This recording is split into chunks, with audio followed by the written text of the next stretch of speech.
Hi, everybody. This is Dr. Mitch Ghen, and welcome to the Hue Light podcast. It's going to be some fun today. I have always amazing guests, and of course, today, no exception to the rule.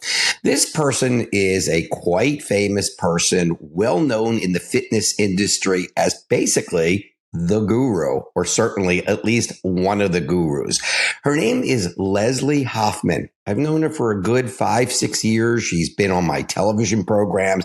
She's actually a friend. So we have so much in common, so many things to talk about. I think you're going to really enjoy us talking to someone that has so much to offer us. Now, just to give you a background, she was syndicated, basically has done hundreds and hundreds of shows. She has her own production company that literally did over 400 shows, television shows, more than 200 radio shows. And when you want the go-to person when it comes to fitness, and we'll even talk a little bit about cooking as well, this happens to be this person. Her name is Leslie Hoffman. Leslie, good morning and thank you and welcome to the Hue Light podcast. And I'm so happy that you're here because I have so much to ask you and enjoy with you now. So what can I tell you? Thank you for being here. Good morning, Dr. Mitch. It's a pleasure.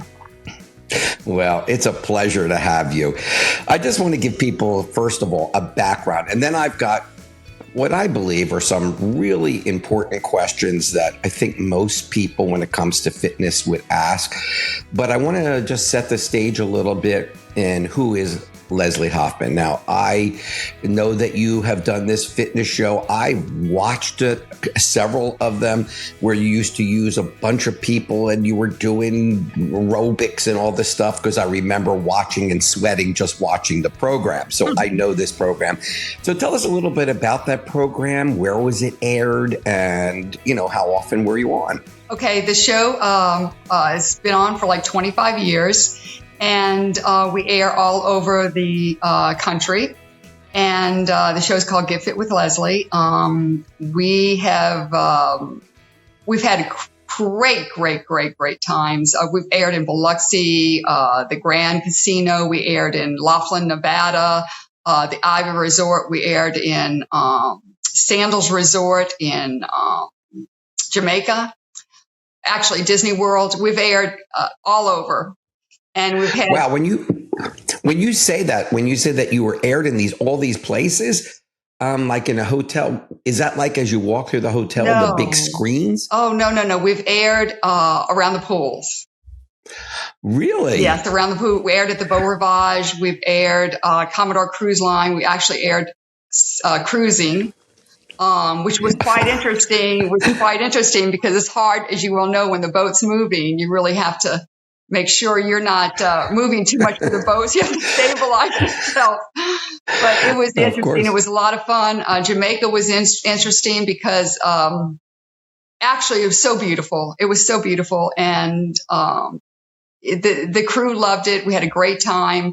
The Ivy Resort. Now the shoot in Nevada was interesting because we could only shoot in the early morning just the early morning, because unlike other places in the desert, the heat increases as the evening goes on. So it's going to be really hot in the late evening, where it would be cooling down, where we live. So we would get up in the morning at sunrise and start shooting, because we were shooting. The temperature was over 100 degrees when we were shooting. But it was dry. Yikes. It was dry and it wasn't humid, because when it's humid, that's when it's really, really difficult. But we shot on an island. We shot on an island. We had to fight the bugs because they had bugs everywhere, But it was a gorgeous shoot, and they were wonderful. The casino, we shot at the casino around the pool, and it was absolutely beautiful. It really was. And the people on the show, they are we're such a close knit group of people, because, when someone new comes on the show, and I'll tell them, I said, listen, we all get along. We all help each other. No drama. because I am not a drama person. I do not want drama, and everybody, it's just a wonderful situation. So we all love each other. What can you say? Well, it's amazing what you've done and how many people that you've affected and touched and made healthy through fitness and things of that nature. That's pretty amazing. Now, just one more point. I know you won an award for that show too. Tell us about that award. Okay, I won the Silver Telly, which I was shocked because the production house submitted the application. I had no clue they submitted the application for submission for a silver telly. For a telly. Now you could get a silver telly, you could get a bronze telly, and I think there's another telly, but silver telly is the highest honor in the cable industry. And I don't know if you're familiar with Cox Communications, but I was their first. Of course. I was their first silver telly, as they told me at that time. That was like 20 years ago. I was their first silver telly, and so I got a call from one of the producers, and they said, "Leslie, you're sitting down." I said, "Oh no, what? No, what? Don't tell me to sit down, because when somebody tells you to sit down, it's usually not good news." If you know what I mean. That's true. Dr. Mitch, you know what I mean. You've probably know that. That's true. So anyway, I said, "Well, okay, I'm sitting." She said, and the lady said, "You just won a silver telly." And I said, "What?" And so anyway. Wow. Yeah, I displayed on my fireplace, and then I won another telly later on. And every time it seemed like they submitted it, I got something. So it was really wonderful. I think that's great. If someone called me and told me, Leslie, that I won a silver telly, I would think it's a silver television or something. Well, that's nice. Is it 85 inches or how big is it? It's like this. It's like this. Wow. Well, we're very honored to have you here on the Hugh Light podcast. And of course, we just absolutely enjoy hearing your story. And I think there's a little bit more that I'd like to ask you about your story. And if you don't mind sharing with us, it's your quest, your journey and your health journey. If you don't mind telling us about that a little bit. And then I'd like to ask you questions about us. But first, okay, how was your journey? My journey in life? Or your journey in health? Journey in health. Okay. Well, I got started in health, in fitness when I was about 19 years old. And my grandmother inspired me because she raised me. She inspired me in maybe a very interesting way. I was visiting her, and she said, "Leslie, you're getting a little bit large." I said, "What do you mean I'm getting large?" Oh my gosh. And I wasn't, because I'm a slender person, and I've always been slender. She says, "Your butt's getting a little wider." And I said, "What?" So, that day, because I live around a beautiful park, I lived uptown New Orleans. And so that day I put my jogging shorts on and I headed to the park and I started running. And that was the beginning. She inspired me, she inspired me. Oh my gosh. And so I started running, and then I started getting involved in, fitness classes and taking fitness classes, and then I started becoming certified to become a fitness instructor. So I started teaching. It's been a wonderful journey, a health journey for me. And then once I started teaching, I said, "You know what? I love this so much. I'm going to start a studio." So I've worked all my life, Dr. Mitch, and I put myself through I put myself through college. I did everything myself. I started working when I was like 14 years old. So the money I saved, I opened a studio, and I started. I'm impressed. Yeah, I started a fitness studio, and I had instructors working for me. I was teaching. It was wonderful. And I did that for like 2 years. And then I had an opportunity to be hired as an independent company with a gym, which was the largest gym in my area, to run their aerobics program. And I did. I ran their aerobics. I had like 20, 25 instructors. I ran the entire program as an independent company while I had my advertising agency as well. So I had my ad agency. I was doing this. That was one of my accounts, running the fitness company, and I had the instructors, and I did that for like 20 years with the fitness company. With the gym. I just couldn't stop because I loved it, and the instructors were wonderful. So that's my fitness journey.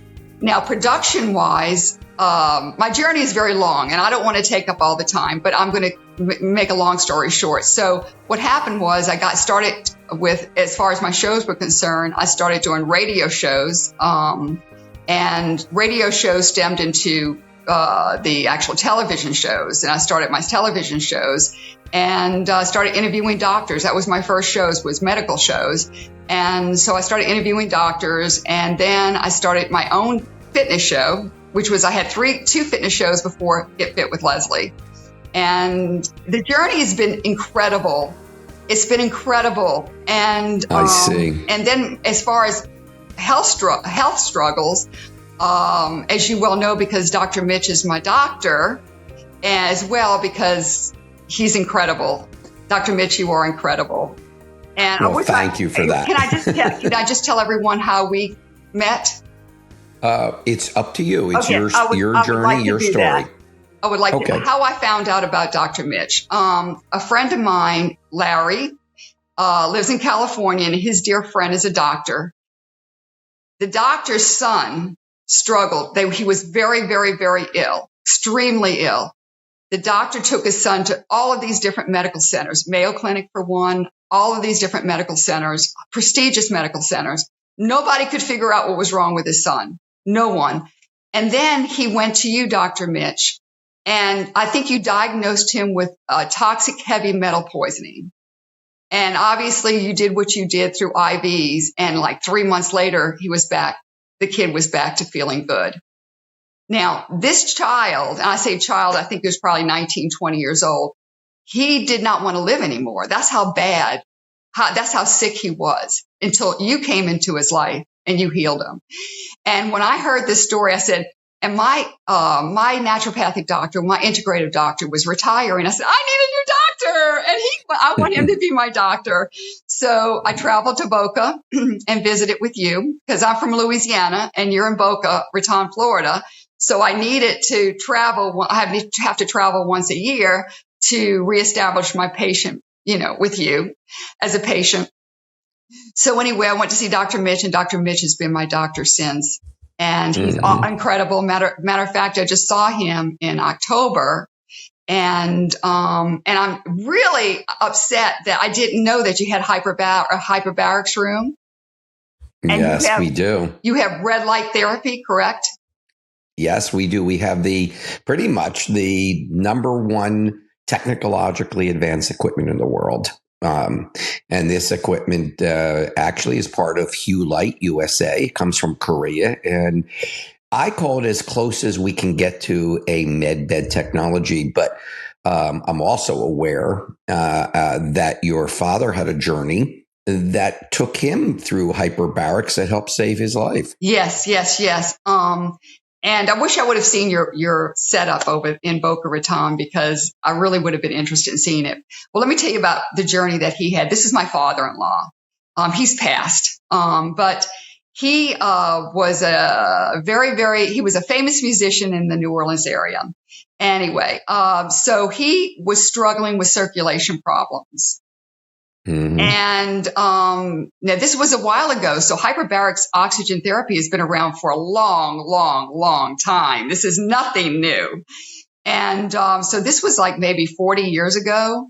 And the doctors, the older doctors, they said, we're going to have to take your leg below the knee. And he obviously was very devastated. And then I don't know what happened, but a younger doctor came in and he said, listen, let's try hyperbarics first before the doctors remove your leg, because we really think that hyperbarics can save your dad's leg. Talking to my husband, save your dad's leg. And so they did hyperbaric oxygen therapy. I don't know how many treatments they gave him, but they did the hyperbaric oxygen and they saved his leg. I think the only thing they removed was a portion of his big toe. And that was it. Amazing. And there's no question there are so many stories of that nature as well. I have one comment to make to you, Leslie, about how the littlest things push people in the direction that molds their lives. Usually a grandmother says, eat more, eat more, eat more. A grandmother to take you from where you were to the star that you are now by telling you that you have a big butt, to me was amazing. And No, I she enjoyed said wider. it. She said a little wider. It's got Oh, wider. no, but that's what she was really saying. But the fact is that it encouraged you Yes. to get out there and to become who you are now is amazing. Now, with that established, I want to jump into asking you some important questions that we have as people that all try to get fitness. We all recognize, I don't think there's anyone watching the podcast that would not recognize that there is a reason to do fitness and to keep moving and so forth. But I have some questions in between that I think will be helpful. The first one I want to say, and whether this is relevant or not, years and years ago when I lectured, I would always talk about the story of the housefly. The housefly lives about 14 days. However, if you clip the wings of a housefly and pretty much restrict its movement between a couple of whatever walls for the fly, it lives like 74 days. So this would basically say, is there a maximum expenditure that we have? In other words, what I'm trying to ask, we know that fitness works. We know that doing things work. The question is there a place where too much may shorten our lives or not make us as healthy or less? Now, I know that's a broad question. I know you're not expecting any of these questions, but I know if someone like yourself and your caliber would be able to sort of guide us. Where is it where it's okay, and where does it become maybe not okay? Okay, this is just my opinion, all right? As a fitness professional, my opinion is yes. It can actually, I think it can extend your life because cardiovascular wise, if you're doing cardio workout, you're conditioning your heart, you're making your heart healthy. Yes. Without doubt, I really feel like it's going to extend your life. Now, as far as the modes in which you do, I'm not a big advocate of running on cement. And I find that you see that a lot. You see people running in the middle of the day, and I'm thinking, oh, this is like the desert outside is so hot. You know that it's dehydrating them. You know that it's depleting their electrolytes. You know that, and you know that running on cement is not healthy for the joints.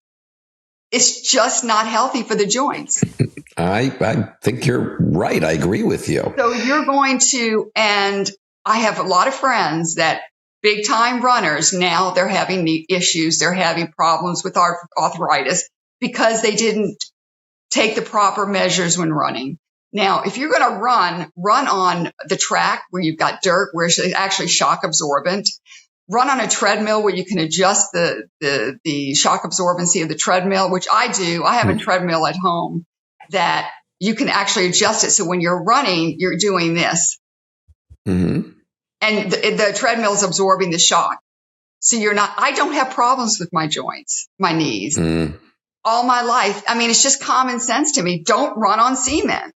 Don't run on cement. Are you a proponent of which I love, and I suggest to people that have breast cancer? Let me guess, Dr. Mitch. Trampoline. Go ahead. The trampoline. Yeah. Rebounding. I watch your shows. But are you, you're the fitness expert. Yes. Are you a proponent of, the rebounding? We call it a rebounder, but it's just basically a personal trampoline. As far as its ability to have a good, fitness workout, help lymph move, circulation without hurting the joints. I agree 100%. I agree. Do? Okay. Now, I wouldn't put a 90-year-old person on a trampoline, though. No, I wouldn't either. But I think there would unless be some they would look like you and you were 90, I would put you on the trampoline. Well, I think there would be some gait issues going on, if you know what I mean. Oh my gosh. I wouldn't want to be responsible for that. Let's put it that way. But yes, absolutely. The trampoline is 100% yes on that, because it does stimulate the lymphatic system. And we all know how important it is to stimulate the lymphatic system. I do it every day. I'll do the trampoline every day because I have a little one at home. Nice. But I just do it for maybe a few minutes just to get the lymphatics going. But also, I'm a big advocate of lymphatic massage because, and for the ladies out there, a tip, don't wear underwire bras, because I really feel like anything tight under your breast blocks the flow of the lymphatics. And we want to keep those lymphatics nice and, everything moving smoothly. And also I do the, in the shower, I'll do the lymphatic massage under the arms, the breast area. So you try to keep that lymphatic area, clean and moving. And yes, definitely the trampoline is a good way to do it. Let me go back to one thing you mentioned earlier. It came into my head. What is your feeling about this? A lot of people are, there's fad exercise things, as you know, it goes from one thing to the next. And I know there's staples, which we can talk about in a minute. My thought and my concern is that there are certain things that may not be as beneficial. I give you my example. You take it from there. A lot of people do what's called this hot yoga. They heat up a room to 100 and whatever degrees, and they work out. I could tell you from my perspective, if I work out, I want my room cold. That's me. I think if I worked out in a room that hot, I don't think I'd be able to sustain it. Now, I understand it's supposed to lengthen the muscles and make them more pliable. What's your take? I think it's unhealthy. Personally, I think it's unhealthy. Okay. I think it's unhealthy because, number one, you're heating up your body. It's abnormal. You should not, I don't feel that your body should be that hot while exercising. I agree with you as far as keeping it cooler. I think if you keep your body cool, you're exercising in a colder environment, your body's going to burn a lot of calories. It's just like sleeping at night. You want to keep your body more cool. You want to keep your body cooler because I think you're going to burn more calories keeping your body cooler because your body is trying to adapt and it's working harder to adapt to stay warmer. Am I correct with this? Oh, yeah, I agree with you 100%. I think they've done studies. They found the optimal sleep temperature is about 68 degrees. Which brings me to what would be the optimal temperature of, let's say, the gym or your home where you're exercising, in your opinion? Where should it really? Yeah, I think personally, I think I like 74 degrees, 74. Okay. 75 degrees, 30, 74. I want to be comfortable. I don't want to be, number one, I always warm up before I do weights. That's always something that I do. I warm up. I'll get on, the treadmill. Okay. I like to do an incline on the treadmill because number one, it has so many benefits. Number one, you're going to burn more calories. You're going to reach your target heart rate quicker on an incline than you are going to just be, walking on a flat surface. So on an incline, you're going to tone your lower body muscles. You're going to tone your calves. You're going to tone your glutes. You're going to tone your hamstrings. So it has so many benefits to working up on incline. Matter of fact, there is a study that was done in, I think it was Cilento. I don't speak Italian, nor do I do an Italian accent. Cilento, Italy. It's a very mountainous region. And the people of Cilento they're noted for their very long lifespans. Okay. And they attribute that to the incline walking every day and also the Mediterranean diet that you're a big advocate of, the Mediterranean diet. So, yes. But in the flatter regions of Italy, they don't have as much of they don't have the long life span as much as the people living in the more mountainous regions of Italy. So they did that study. Interesting. Yeah. They have it was just an incredible study that they did. So I think that's great. You like the incline. Incline. You want to have some fun for 1 second? Yes. Let's do a sort of rapid fire questions with the expert, Leslie Hoffman. And And if you give us a quick answer, I'll just keep asking these quick questions and we'll see how it works. You want to try? Okay, let's do it. Okay. Let's try this. Best time of day to exercise? Morning. Length of time to exercise? I would say, depending upon what you're doing, if you're doing cardiovascular, I'd say about 35 to 40 minutes. Okay. If you're doing weight strength training? It depends. If you're breaking it up, if you're doing like legs one day, lower body one day, upper body next day, it just depends. I'm in the gym for an hour and I do everything and I do it twice a week. Okay. Yeah. Okay. That was the other question. What is the best for fitness for us to do? Is it once, twice a week, 3 times a week? How many times a week is optimal? I think 6 times. Cardio 6 times a week. Take a day off. Wow. Do we have to break a sweat to say that we've done a good job? Well, it depends on how chilly the room is. I didn't expect that. Okay. Well, obviously, if you're outside in the snow, we might not break it. But although I did cross country one time with skiing, oh my gosh, I was sweating inside my suit. I would have gotten totally undressed if I could. Really? Really? Yeah. Oh my gosh, that's such a cardio workout. It really is an incredible workout.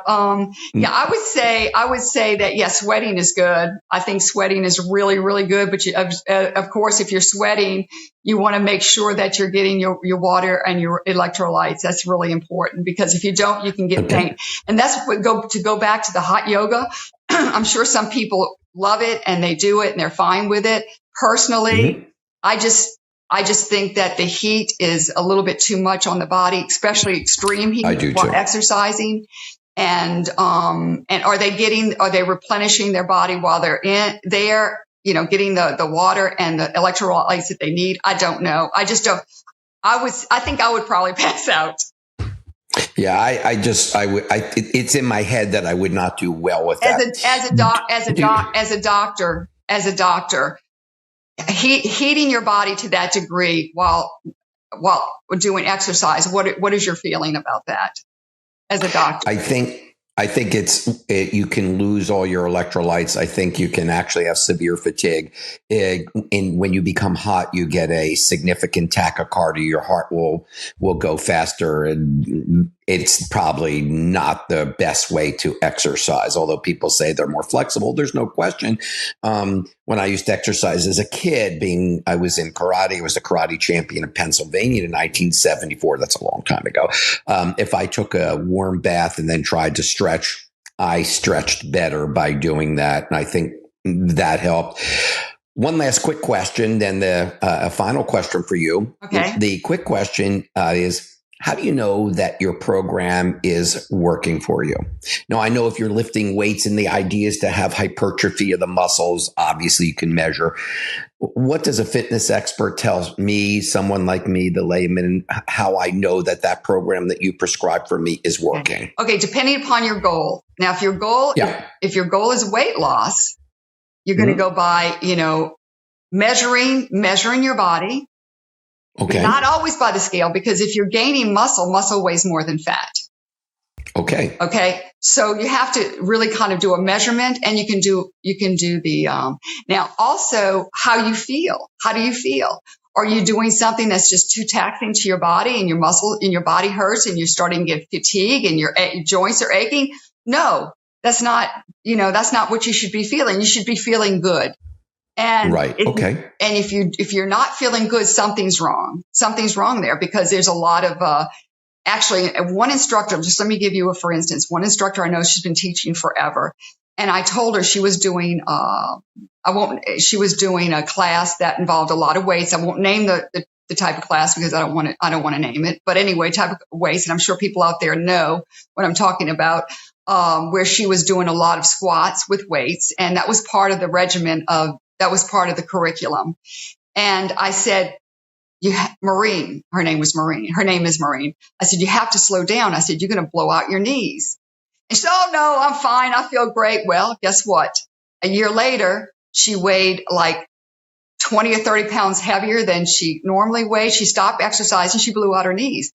So you have to go by the way you feel. And if you're doing something that's making you think, oh, this is a wonderful program and everybody's doing it, but it may not be right for you, Dr. Mitch. It may not be right for you. So everybody's body is different. Everybody's body chemistry is different.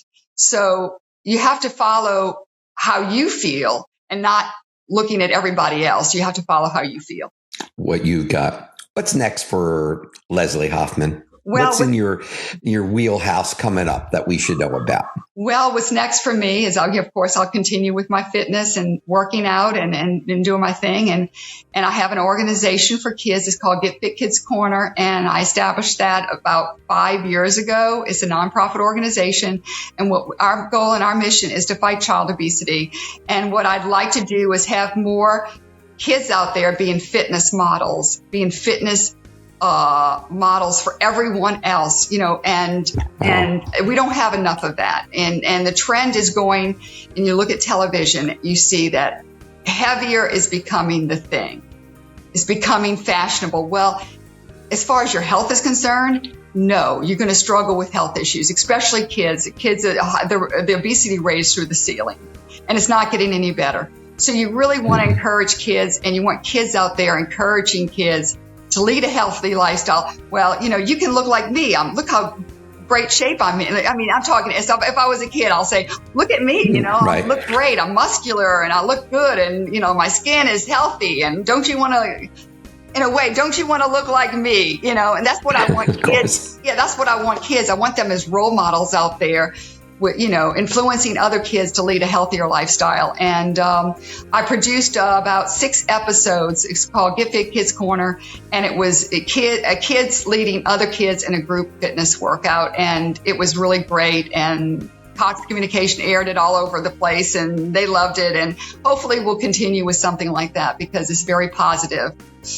Wow, that's an admirable goal, and it's a wonderful project. And if anyone could do that, it would be you, Leslie. That would be true.